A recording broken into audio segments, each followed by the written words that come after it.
Want to know how we drink?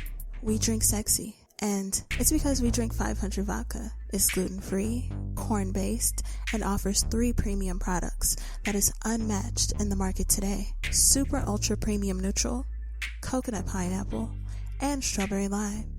It is available in Total Wine stores in San Antonio, Texas, and Austin, Texas. If you want to vibe with us, then drink responsibly.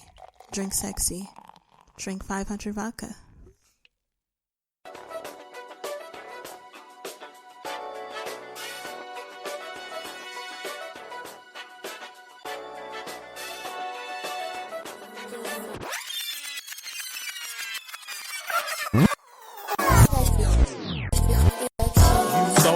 Listening to a podcast. Now you are listening to the Pimp Gas. You thought you were listening to a podcast. Now you are listening to the Pimp Gas. You thought you were listening to a podcast. Now you are listening to the Pimp Gas. You thought you were listening to podcast. Now you are listening to the Pimp. And just like that, you're recording here with the Velvet Vibes podcast. We got something special here for you guys. We had to change the tune. As you guys know, there's a lot of stuff going on in the news already that we've already talked about. We needed something to lift our spirit and take us to a different type of vibe. So we went ahead and put our signal light on. We didn't forget what's going on, but we did put our signal light on just to take a turn. We're here with Uncle Jumbo. Talk about it. Hey, what's going on, Velvet? Appreciate you having me. Indeed, indeed. How you doing, my guy? You living a dream?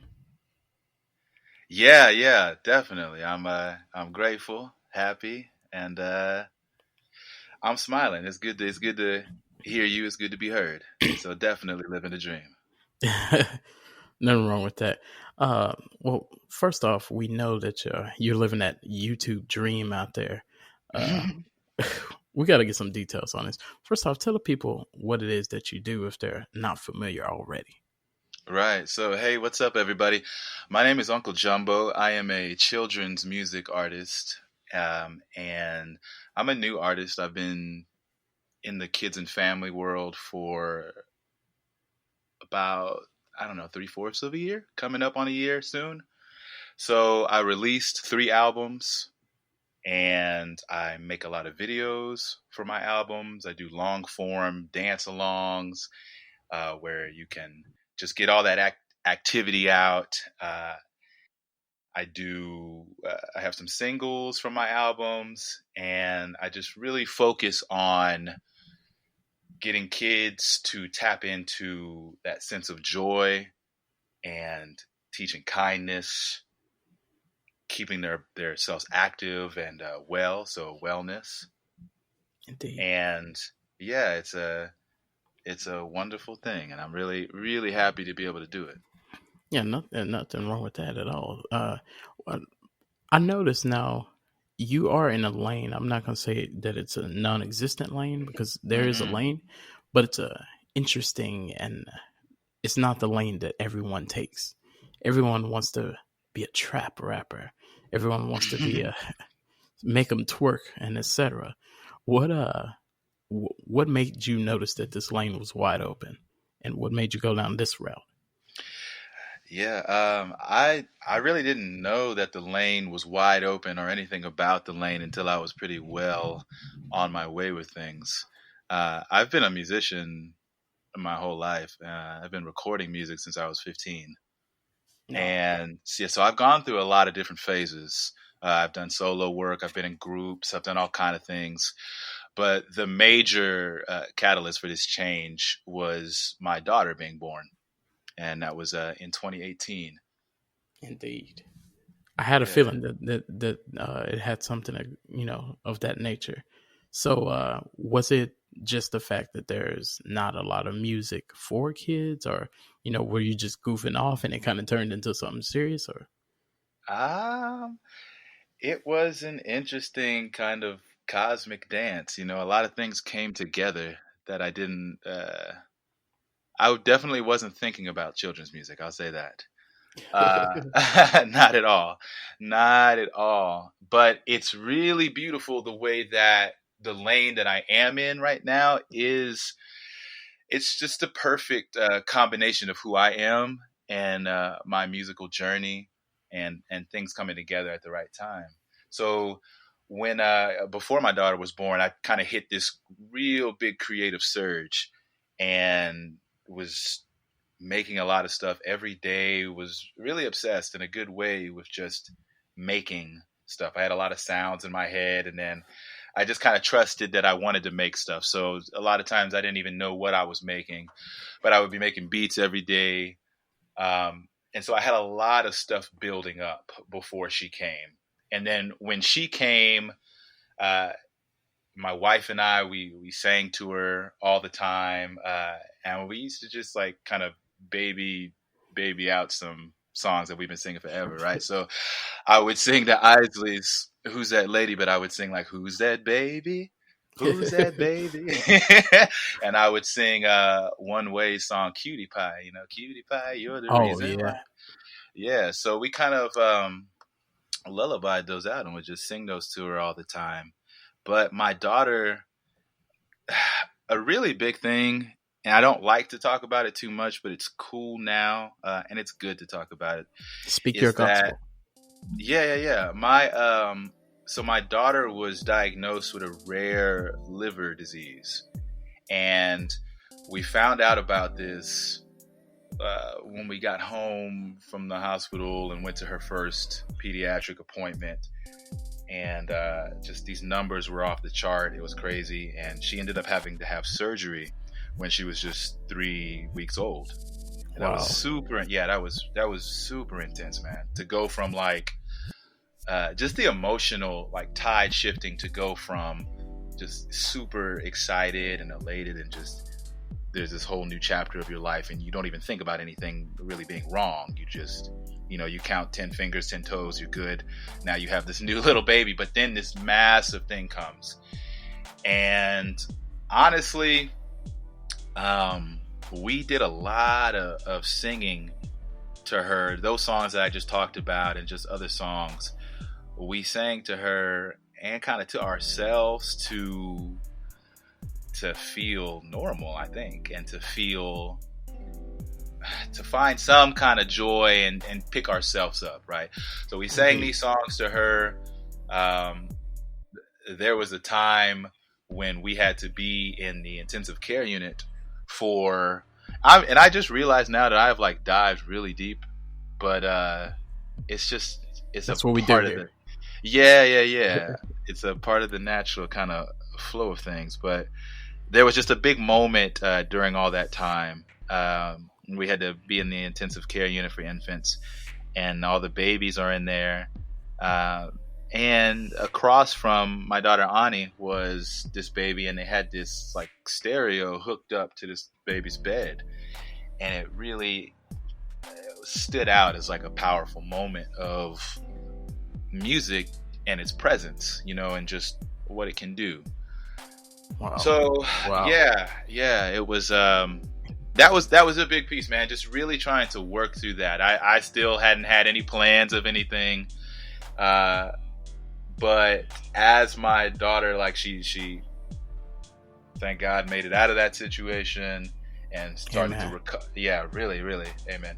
We had to we went home, and there's still a lot of like responsibilities with the recovery of that, but we're just trying to live every day in the best spirits that we can, right? So every little thing is something worth celebrating. And I think that's the thing for new parents anyway, right? But this was something that was intensified now because we immediately went through this really tough stage.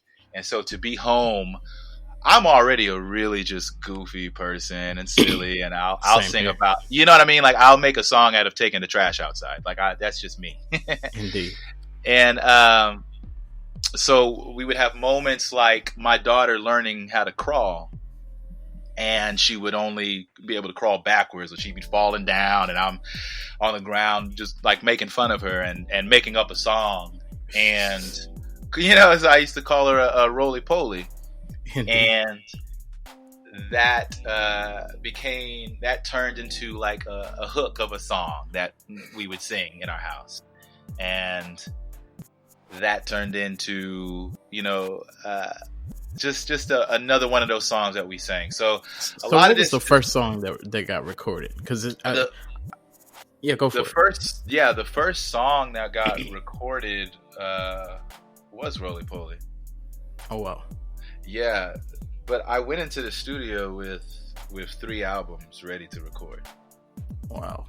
Yeah, so I mean, it wasn't like, the way that happened was I had a lot of these hooks and stuff just from singing and being inspired around the house, and I would wake up. This is what I was saying about being in like the most creative period that I've ever been in. I would wake up in the middle of the night to feed her, and then go work on a beat, because I knew I would have to be up in about an hour and a half anyway. No need to go to sleep. Right, exactly. And so I would make a lot of beats. Once I figured out what I wanted to do, though, and that happened after just singing these songs, and my wife being, reacting to some of these songs, like, "Hey, hold on now, these are hits that you're singing around the house, just playing around." It's funny. Yeah. So I would walk around a couple parks and just write lyrics to these beats that I made, because by a certain time I had a lot of beats just stacked up, and I don't know. I said, let me try it. It's just part of who I am, to kind of explore musically. So Indeed. The thought of children's music, given my background, it's like a roll of the dice, and so let's see where it goes. And thankfully, it's gone really well. And that's what you kind of took me where I wanted to go. Now, of course, we don't know exactly what your background is in full detail, but what my concern is how did your friends take it, or people that you've made music with in the past, that you were going down this lane? Because as a father, of course, it can be appreciated, but I can see how the homeboys may be like, man, what? Like, what is this? Like, how did that go? Yeah. There were a few reactions. Overwhelmingly, though, you ever know how you can be doing something and you're kind of so close to the situation, you don't realize the way that it's going, but other people can see this. They can Indeed. see the way that you're acting. So one big response was, oh, of course, this is exactly what you need to be doing. This makes perfect sense with who you are, as with your personality. And then another one that kind of happened as things started progressing was, I've had a few people say, I really like the character that you play, and you can be this type of person that I can't be with my kids, and it's nice to be able to have that.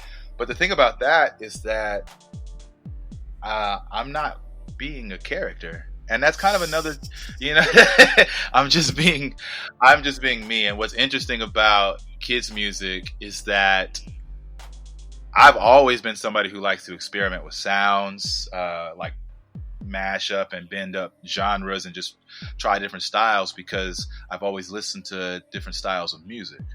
So that's something that adult artists kind of struggle with sometimes. I mean, I've been in interviews and I've been in, situations where people are asking, like, what's your style and what are you doing? And it's hard, you know what I mean? But it's so beautiful to just say, I'm a children's artist and I can do whatever I want as long as it's directed, at children. So stylistically, I have a wide range. So those were the reactions. But like I said, I have kind of hit this point of clarity to where, like never before, I kind of have felt like in the past I've been more of a character than I am right now. No, I can only imagine. From one character to another, that we actually live this life. Now, at what point did did video get involved? Because we're talking a lot about music.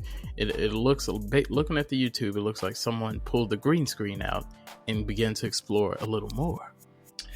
Yeah, I didn't do a video until let's see. I'd gone through a round of touring actually before I even tried to do a video, because I felt like it was really important to see even if this would work and how it would work in a live setting and how people would respond. And the response ended up being so big that, you know, that kind of took my time. I was gone every weekend to perform all around Texas, right? So, but I had an idea for Roly Poly as the video, and I had an idea about 5 of my songs. And what I wanted to do for the longest was just create a lot of videos, mainly for my album Garden Groove, to really visually paint that story. And I just never really had the time because I was always performing. So yeah, I spent a good maybe month just filming videos. Indeed. And I see you got the green screen and everything. Now, are you the one editing the videos as well? So I edit, I shoot and edit my longer, like 30-minute episodes of a series I call Boogie Nook. And that is a dance along where I'm just doing the dance moves. It's similar to my live shows because a lot of the same dance moves overlap, and it's just bright, fun, showing you the moves and stuff to be active to. Songs like Roly Poly, Where You Going Caterpillar, and the next video I'm about to drop called Get Loose are all a collaboration with another artist from Houston. Okay. His name is Lord Calvin. Indeed. Now, being that you were doing music prior to being a father, do you ever have moments where your pen is a little tempted to do the music you were doing prior to being a father? Oh, no, not at all. No, I'm done. I am... Okay. Wow. So... Before and some people sneak this kind of music out under a different name when they want to get into their other bag. You see that? No, you see that a lot. And being in the world now, I definitely see that a lot. So here's the deal. Before or while I was doing this, and before I decided to turn exclusively to children's music, I was also developing another body of work that I was considering, like, you know, going down that path as either something from my last group or a solo thing. But I ended up turning away from that, and I still have all that music. And it is actually just this week that I had a conversation with an artist in town. So I might write and use this album that I have. And perhaps in the future, you know, I'll write music for other people and produce. But as far as being an artist and being the performer, I can only really foresee jumbo work. But my pen, to be specific about your question, I mean, yeah, my pen is everywhere. I can't control my pen. It's just about kind of directing the energy once the pen is done what it's done, you know? So if you do write a song that's not technically a kid song, would you record it, or do you just write it and, you know, tuck it in the stash? Or the way that I write oftentimes is by recording. So I would do that and then tuck it away, vault it up. Indeed. Yeah, so it looks like you have a lot of different layers to this. Now, looking at the name Uncle Jumbo, we cannot skip over this. Okay. We cannot just skip over this because this is a vital piece of this story. Where did this name come from, and how did it come into play? So I have actually been Uncle Jumbo for some years now. My nieces call me Jumbo. It's actually sad. They've kind of grown out of that now. One of them is They're getting cool now. Yeah, they're getting a little too cool. One of them is about to be a junior in high school, and another one is going to middle school now. So they're like way too cool now to call me that. But they used to call me Uncle Jumbo. Oh my gosh! And so yeah. And I'm assuming in your offspring, is it just dad or is it Dad Jumbo? No, she calls me Papa. But okay. So when she sees me on TV, she says, yeah, Papa. But I think she knows Jumbo. I'm not exactly sure. But I think when I say you want to watch Jumbo or something, she gets excited. But mostly it's just Papa up there. Like when I first started performing, and she had a habit of just storming the stage by halfway through song one for about like the first month that she would be at the show, because she's so used to me singing to her, and it's like, who are these other children? And it doesn't matter. You're going to pick me up and sing to me. So actually, if you look at my YouTube, at some of my performance videos, early ones, you'll see her in there. Wow. And I'm holding her. You just kept it rolling. Got to. The show must go on, Velvet. Well, it looks like you probably don't have a hard time finding something for her to watch when you're at home and stuff like that, and wonder, I wonder what they talk about on here and things of that nature.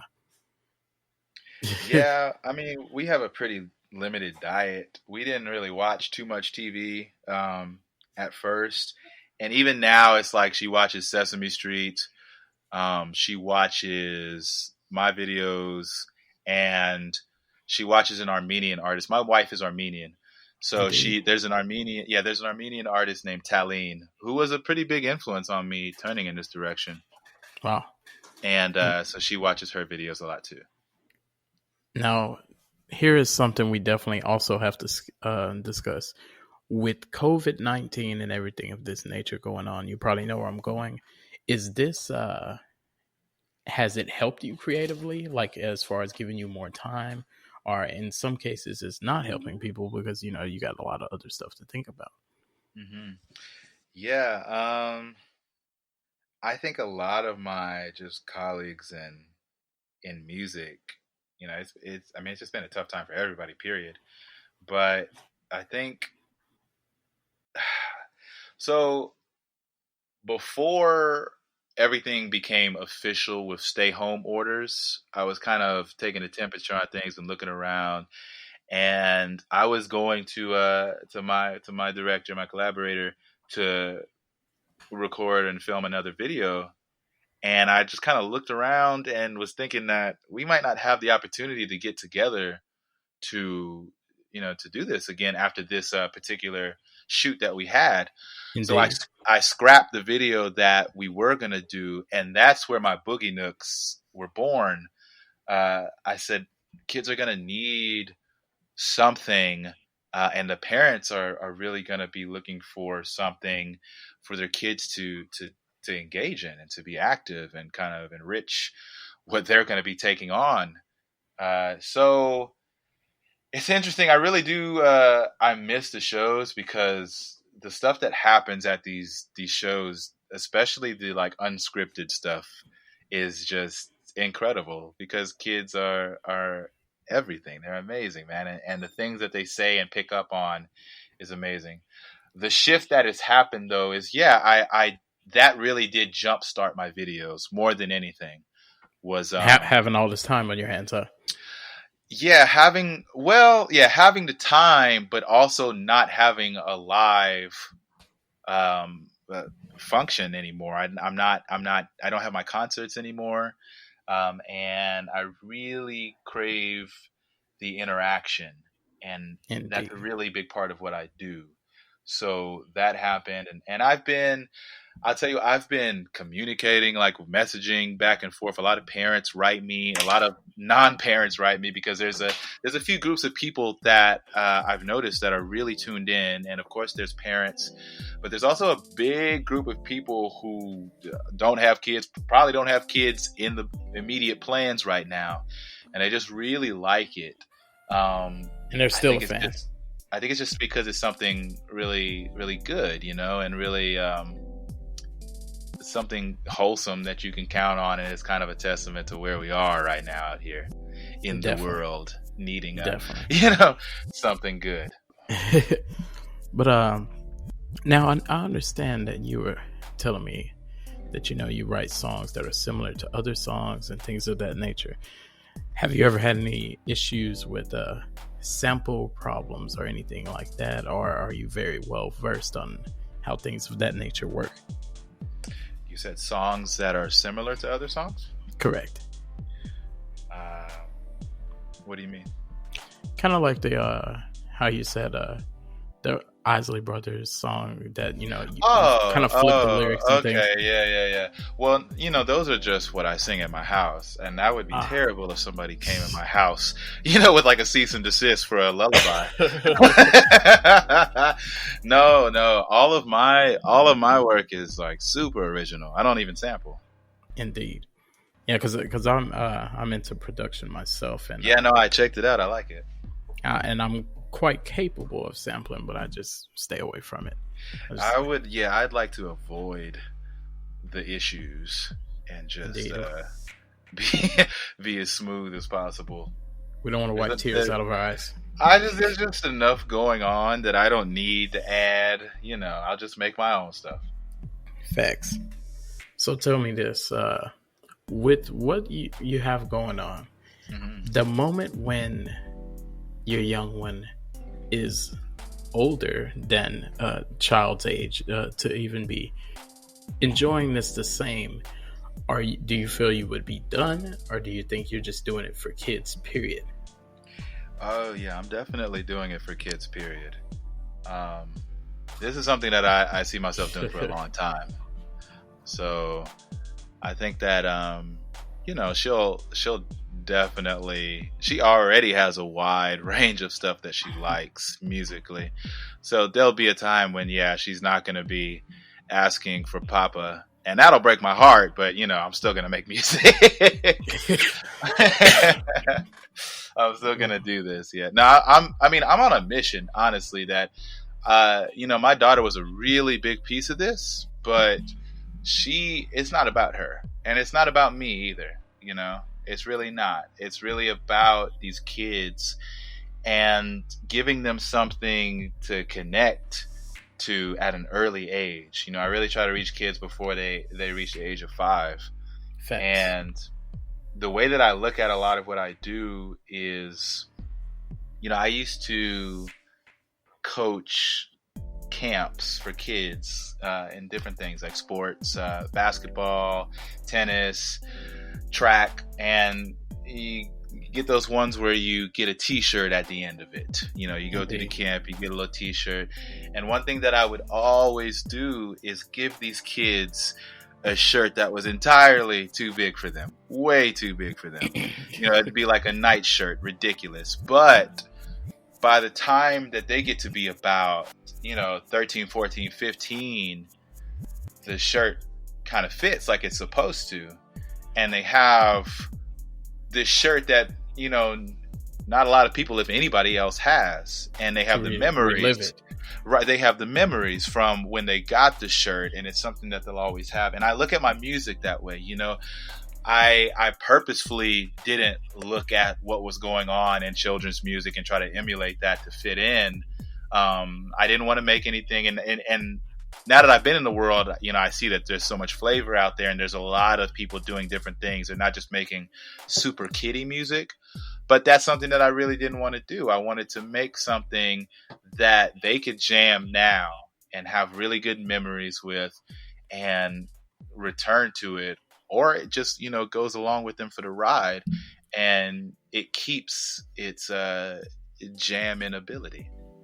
I gotta say that you're quite clever, because the technique that you use with your writing and how catchy the songs are, you find yourself, when that it's kind of like when you're too old to be watching Sesame Street and somehow you're on that channel, or you're watching Blue's Clues. Yeah. It is affecting us adults, because when I come across it, my girlfriend was showing something to her daughter, and next thing you know, she's saying, "Hey, check this out," and then next thing you know, I'm snapping my fingers to it, and then I have to have a talk with myself. Why are you listening to this?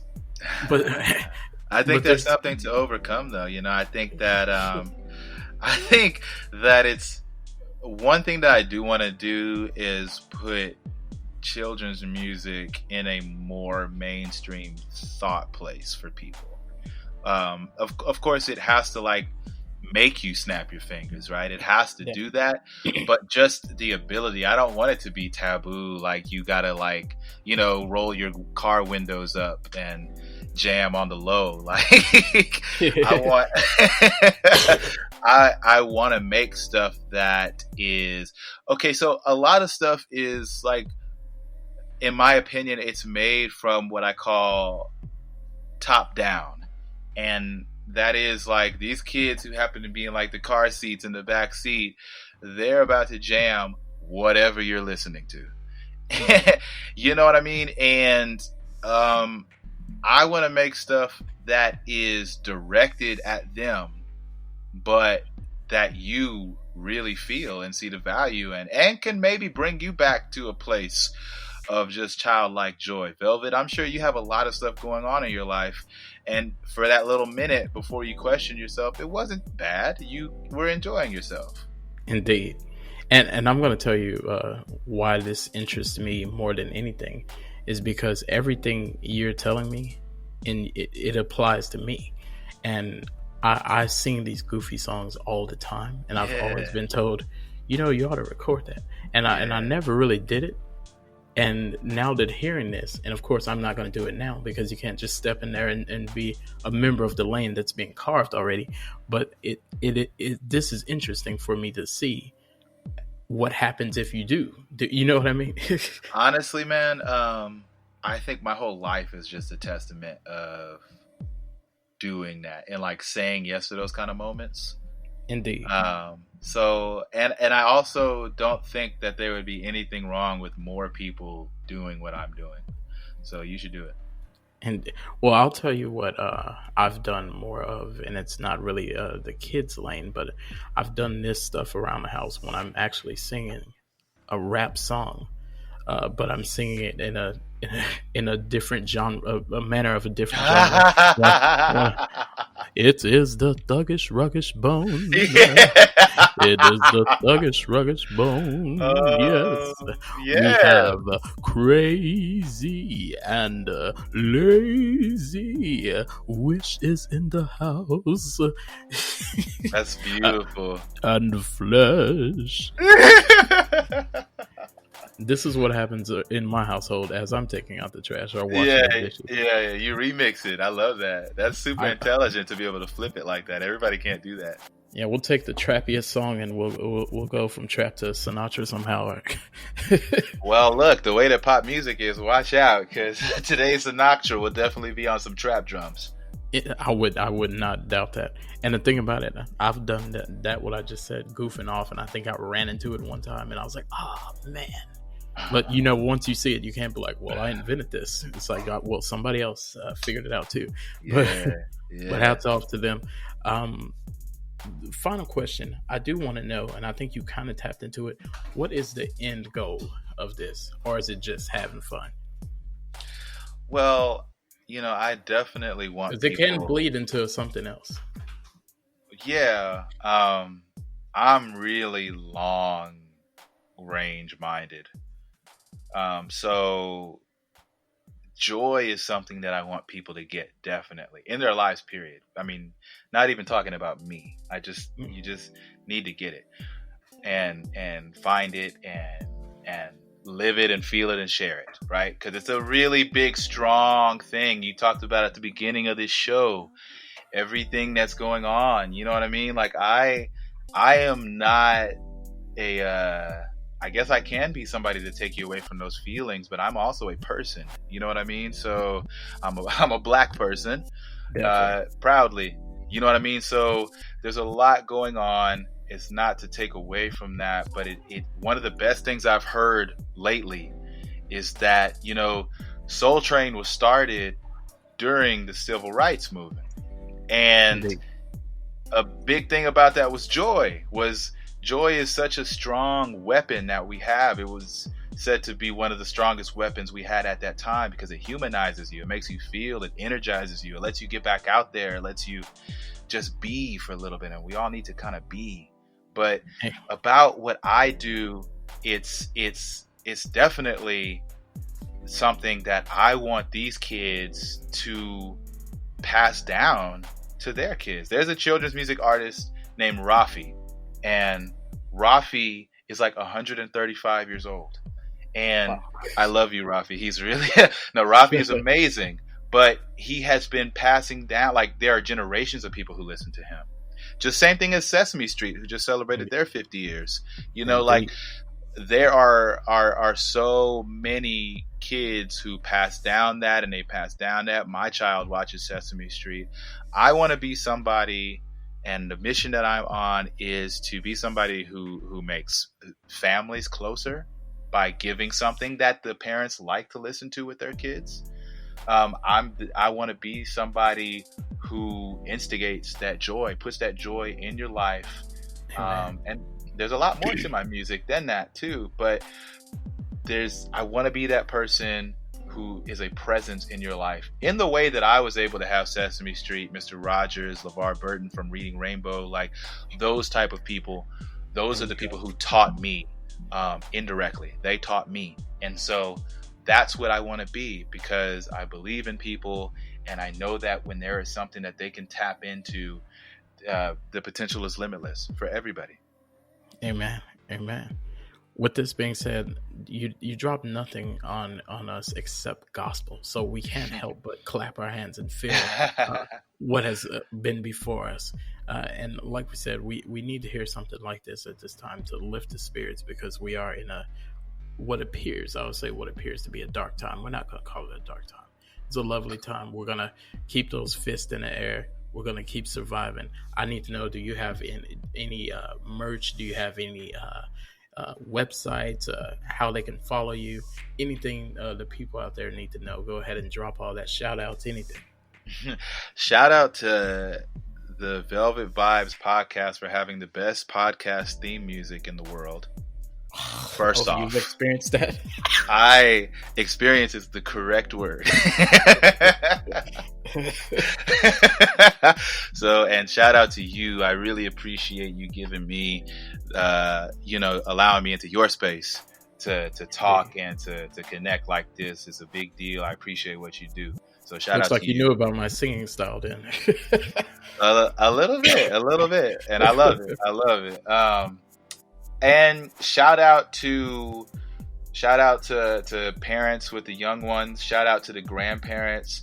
Shout out to people without children. My name again is Uncle Jumbo. You can find me at hellounclejumbo.com.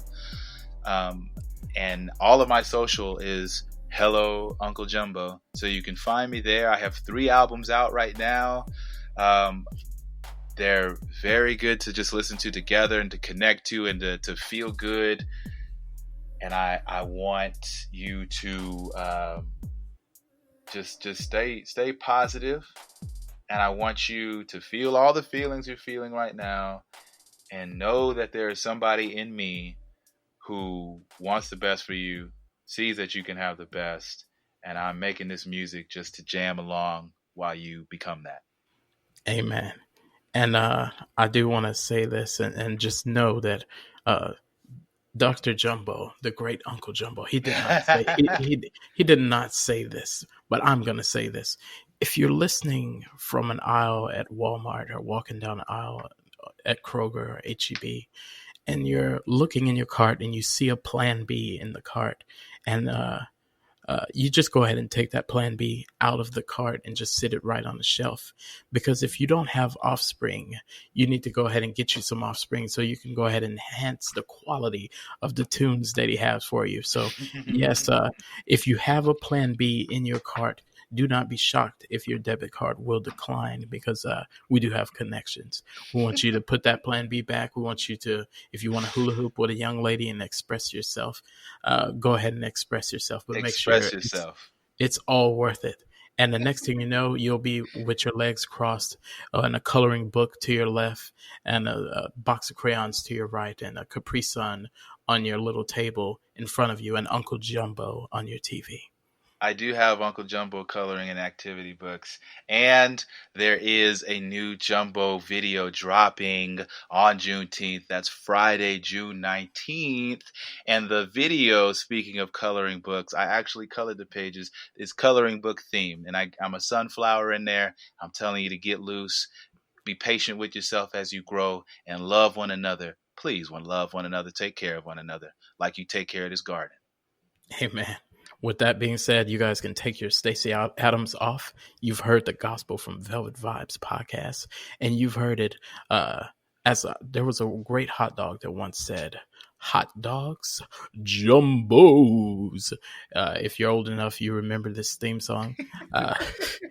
If you can reach to your right or to your left, you should have some extra virgin olive oil. Go ahead and put that on your forehead, and you will be blessed. Y'all keep tuning in to Velvet Vibes podcast.